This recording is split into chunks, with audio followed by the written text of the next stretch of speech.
Dis-moi, maître, comment on vend son activité professionnelle? Petit tour d'horizon des différentes possibilités de céder son activité commerciale, industrielle, artisanale, agricole ou libérale. Première possibilité, vendre les titres de sa société, actions, parts sociales selon le type de structure.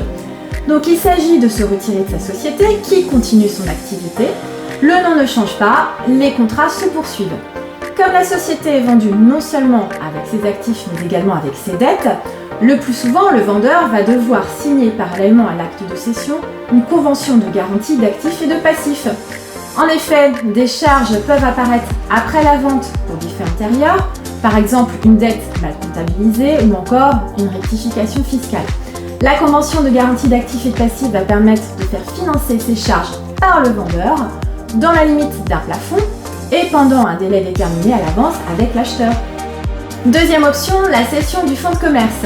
Cette fois, c'est la société qui vend son activité, donc uniquement ses actifs, la clientèle, le droit au bail, le matériel, éventuellement les marchandises.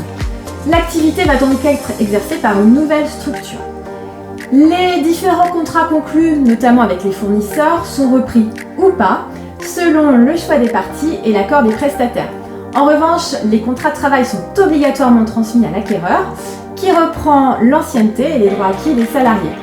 L'acheteur ne reprend pas les dettes de la société, c'est pourquoi le prix de cession va bloquer pendant un délai d'environ 5 mois au maximum, pour permettre aux éventuels créanciers de faire opposition au versement au vendeur et obtenir le paiement de leur dû qui pourra être prélevé sur le prix de cession. Une fois le prix reçu et les dettes de la société payées, il reste au vendeur à fermer sa société et se partager ses actifs avec ses associés. Vendre ses parts ou son fonds de commerce, comment on fait pour choisir? Le plus souvent, le choix s'effectue selon les incidences fiscales de la vente.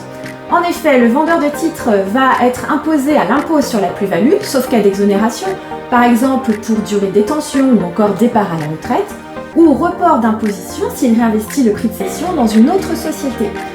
Pour la cession de fonds de commerce, il y a une première imposition à la plus-value payée par la société, sauf cas d'exonération, puis une seconde imposition au moment de la dissolution de la société, les associés étant alors imposés sur le boni de liquidation de revenant.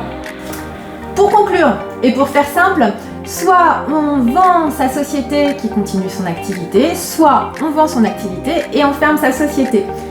Si les principales différences tiennent à la transmission ou non des contrats et des dettes, et au blocage ou pas du prix de cession, le choix est le plus souvent dicté par la taxation du prix de cession qui va dépendre de son montant, du régime fiscal applicable au vendeur et des éventuelles possibilités d'exonération.